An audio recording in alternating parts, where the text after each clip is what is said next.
Welcome to my channel. ಇವತ್ತಿನ ವಿಡಿಯೋದಲ್ಲಿ thread ಪೈಪಿಂಗಿಗೆ cloth ಹೇಗೆ ಕಟ್ ಮಾಡ್ಕೋಬೇಕು, ಹೇಗೆ ಪೈಪಿಂಗ್ ಅನ್ನ ರೆಡಿ ಮಾಡ್ಕೋಬೇಕು, ಥ್ರೆಡ್ ಪೈಪಿಂಗ್ ಅನ್ನ ಮನೇಲೆ ಹೇಗೆ ರೆಡಿ ಮಾಡ್ಕೊಳ್ಳೋದು ಬನ್ನಿ ನೋಡೋಣ.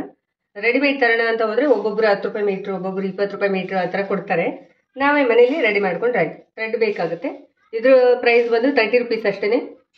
ಎಷ್ಟೋ ಮೀಟರ್ ನಾವು ಬಟ್ಟೆಗಳ ಪೈಪಿಂಗ್ ಅನ್ನ ಮಾಡ್ಕೋಬಹುದು ಮನೇಲಿ. ಇದು 100 ರೂಪೀಸ್, 100 ರೂಪಾಯಿ ಇದು ಮೀಟ್ರು. Tissue gold. ಕಟಿಂಗ್ ಮಾಡೋದು ಯಾವ ರೀತಿ ಅಂದರೆ ಇಲ್ಲಿ ತೋರಿಸ್ತೀನಿ, ನೋಡ್ಕೊಳ್ಳಿ. ನಾರ್ಮಲ್ ಆಗಿ ಪೈಪಿಂಗಿಗೆ ನಾವು ಕಟಿಂಗ್ ಮಾಡ್ತೀವಲ್ವಾ, ಅದೇ ಥರ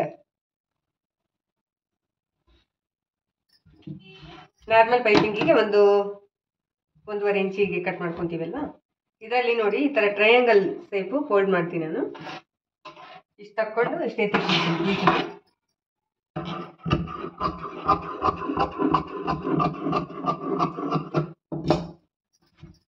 ಈ ಪೀಸ್ ನೆಕ್ಸ್ಟ್ ಬರುತ್ತೆ. ಈಗ ಅರ್ಧ ಮಾತ್ರ, ನಾನು ಅದಕ್ಕಿಂತ ಕಮ್ಮಿನೇ ಇದೆ, ಅಷ್ಟು ಯೂಸ್ ಮಾಡ್ತೀನಿ.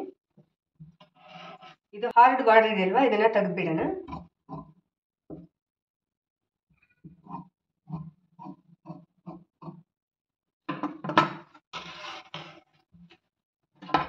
ಈ ರೀತಿ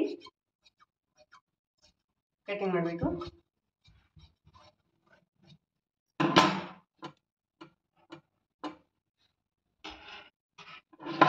ಇಲ್ಲಿ ನೋಡಿ, ಇಲ್ಲಿ ನಿಮಗೆ ಗೊತ್ತಾಗ್ಲಿಲ್ವಾ, ಕೈ ನೋಡ್ಕೊಂಬಿಡಿ. ಈ ತರ 1.5 ಇಂಚು ಇಲ್ಲಿ ಕತ್ರಿಗೆ ಟಚ್ ಆಗುತ್ತೆ. 1.5 ಇಂಚು ಈ ರೀತಿ.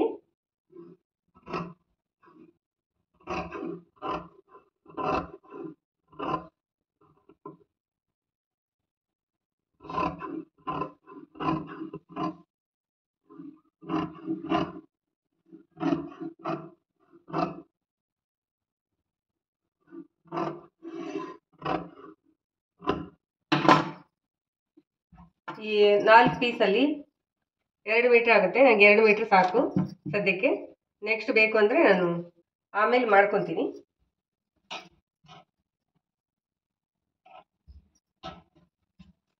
ನೆಕ್ಸ್ಟ್ ಅದು ಹೇಗಿತ್ತು ಹಾಗೆ ಫೋಲ್ಡ್ ಮಾಡಿ ಇಟ್ಬಿಡೋಣ. ಇಷ್ಟು ಸಾಕು. ಇವಾಗ ಸ್ಟಿಚಿಂಗ್ ಮಾಡೋಣ ಬನ್ನಿ. ಥ್ರೆಡ್ ಪೈಪಿಂಗ್ ಮಾಡೋದಕ್ಕಿಂತ ಮುಂಚೆ ಮೊದಲಿಗೆ ಫೂಟ್ಗಳು ಬೇಕಾಗುತ್ತೆ. ಇದು ಸೆಟ್ ಬರುತ್ತೆ, 2 ಫೂಟ್ ಸೆಟ್ ಬರುತ್ತೆ.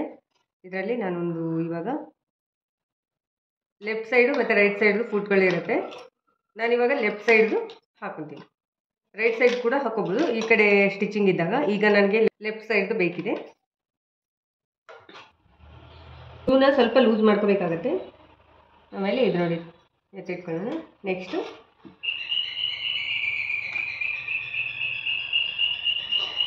ಸೇಮ್ ಅದೇ ಥರ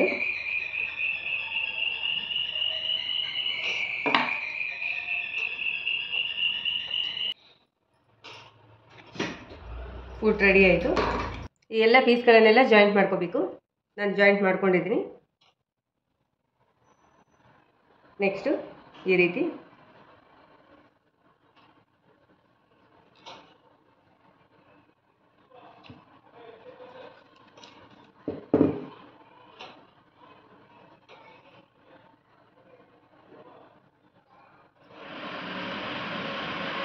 ಇಷ್ಟು ಒಂದು 1/2 ಇಂಚು ಫೋಲ್ಡ್ ಮಾಡಬೇಕು.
ನೆಕ್ಸ್ಟ್ ಇದಾದ್ಮೇಲೆ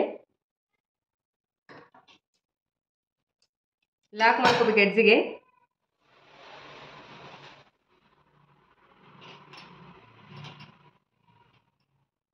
ಈ ರೀತಿ ಫೋಲ್ಡ್ ಮಾಡಬೇಕಾಗುತ್ತೆ ನೀವು.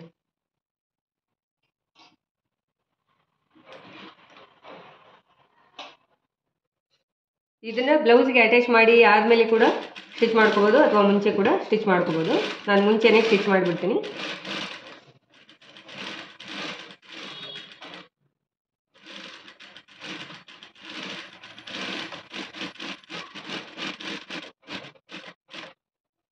ರೆಡಿಮೇಡ್ ಪೈಪಿಂಗು ಥ್ರೆಡ್ ಎಲ್ಲ ಸ್ಟಿಚ್ ಮಾಡಿರ್ತಾರಲ್ವ, ಅದು ಫೋಲ್ಡರ್ ಇರುತ್ತೆ. ಫೋಲ್ಡರ್ನ ಸೆಟ್ ಮಾಡಿಕೊಂಡು ಫೋಲ್ಡ್ ಮಾಡಿರ್ತಾರೆ. ಅದಕ್ಕೆ ಒಂದೇ ಸಮ ಬರುತ್ತೆ.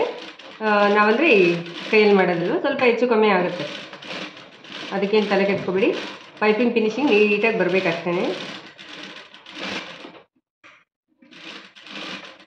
ಹುಷಾರಾಗಿ ನೋಡ್ಕೊಂಡು ಒಂದೇ ಸಮಕ್ಕೆ ಬರೋ ಥರ ಮಾಡಿ. ಆದಷ್ಟು ನಿಧಾನ ಆದರೂ ಪರವಾಗಿಲ್ಲ.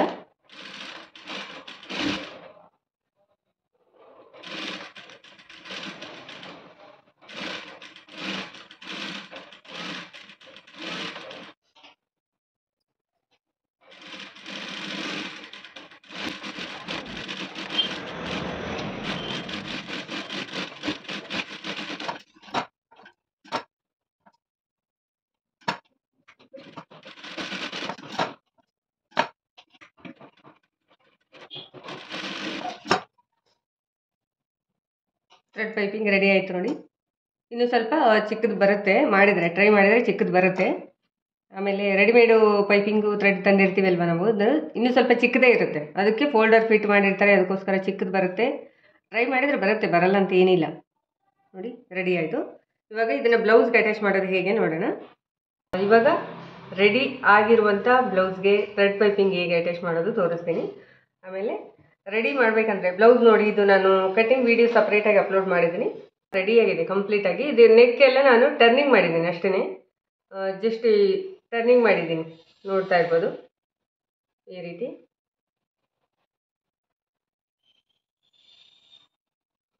ಟರ್ನಿಂಗ್ ಮಾಡಿದ್ದೀನಿ. ಈಗ ಥ್ರೆಡ್ ಪೈಪಿಂಗ್ ಬೇಕು ಅಂತ ಹೇಳಿದ್ರು ಅವರು.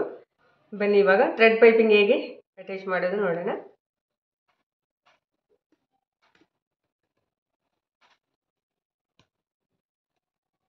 ತುಂಬ ಈಸಿನೇ ಹತ್ತಿರದಿಂದ ನಿಮಗೆ ತೋರಿಸ್ತೀನಿ. ಈ ರೀತಿ ನಾವು ಥ್ರೆಡ್ ಪೈಪಿಂಗ್ ರೆಡಿಮೇಡ್ ಆದರೂ ತೊಗೊಂಬನ್ನಿ ಅಥವಾ ನೀವಾದರೂ ರೆಡಿ ಮಾಡ್ಕೊಳ್ಳಿ. ಫುಡ್ ಚೇಂಜ್ ಮಾಡಬೇಕಾಗುತ್ತೆ, ಅವಾಗ ಫಿನಿಶಿಂಗ್ ತುಂಬ ಚೆನ್ನಾಗಿ ಬರುತ್ತೆ.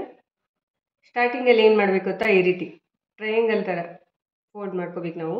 ಆಮೇಲೆ ಅಟ್ಯಾಚ್ ಮಾಡಬೇಕಾಗುತ್ತೆ, ಯಾಕಂದರೆ ಇದು ಥ್ರೆಡ್ ಕಾಣಿಸುತ್ತೆ, ಅದಕ್ಕೋಸ್ಕರ ಈ ರೀತಿ ಫೋಲ್ಡ್ ಮಾಡ್ಕೊಳ್ಳಿ. ನೆಕ್ಸ್ಟು ಈ ರೀತಿ ಫೋಲ್ಡ್ ಮಾಡ್ಕೊಳ್ಳಿ, ಆವಾಗ ಈ ರೀತಿ ಆಗುತ್ತೆ.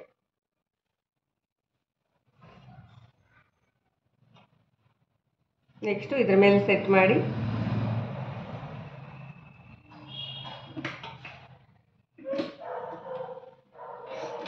ರಫಿಂಗ್ ಅಂತೂ ಕಂಪಲ್ಸರಿ ಮಾಡಲೇಬೇಕು.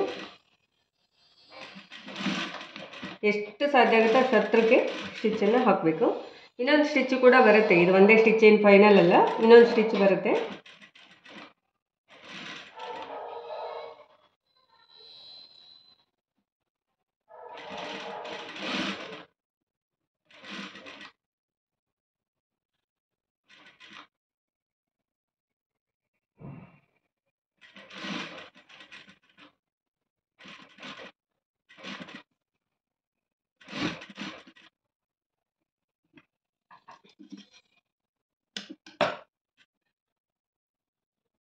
ಎಡ್ಜಲ್ಲಿ ಸೇಮ್ ಅದೇ ಥರ ಫೋಲ್ಡ್ ಮಾಡಬೇಕು.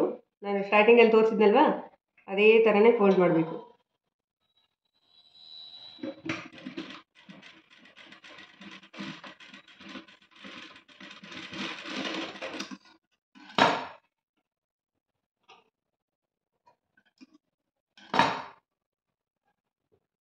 ಈಗ ಉಲ್ಟಾ ಸೈಡ್ ಒಂದು ಸ್ಟಿಚ್ ಹಾಕ್ಬಿಡೋಣ.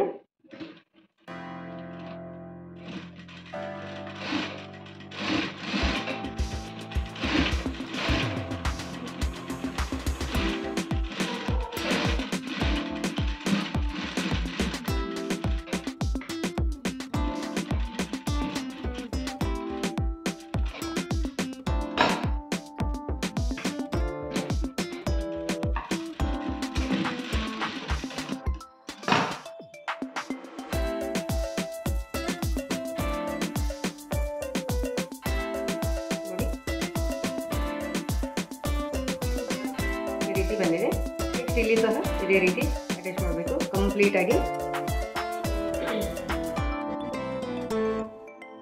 ನೆಕ್ಸ್ಟ್ ಇದೇ ಥರನೇ ಫೋಲ್ಡ್ ಮಾಡ್ಕೋಬೇಕು.